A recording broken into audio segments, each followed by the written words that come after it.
روسیه د افغانستان په 3 ولایتونو کې لوی پروژې پیلوي.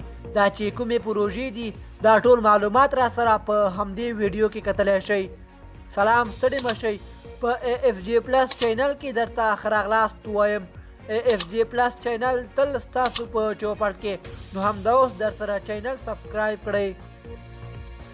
د افغانستان لپاره د روسیې د ولسمشر ځانګړي استازي زمیر کابلوف وایي چې دوی علاقه لري په افغانستان کې پانګونه وکړي او دغه هیواد په لویو اقتصادي پروژو کې خپله برخه واخلي.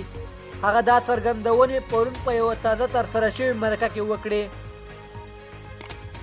د روسیې دا ځانګړی استازی وایي چې دوی علاقه لري چې په افغانستان کې د انرژي او برېښنا په برخه کې پانګونه وکړي. د دې ترڅنګ د ریل پټلۍ په برخه کې هم دوی په ځینو پروژو غور کړی. د یادونې وړ ده چې نوي افغان حکومت هم د روسیې څخه غوښتي وو چې د افغانستان په بیارغونه کې دې برخه واخلي.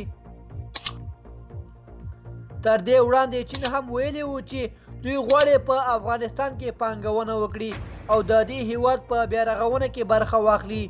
خو د دې لپاره دا مهمه ده چې په افغانستان کې د دوی د کارکوونکو امنیت خوندي کړي.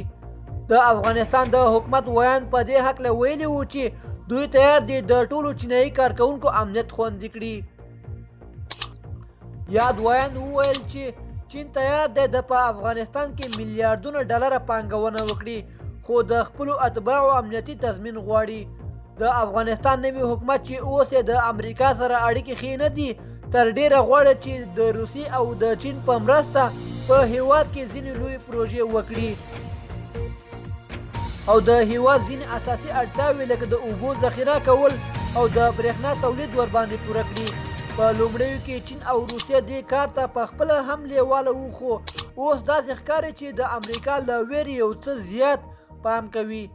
دوستانو، زموږ د نن ورځې خبر تر همدې ځایه وو. د نورو تازه خبرونو لپاره زموږ یوټیوب چینل در سره سبسکرایب کړئ. والسلام.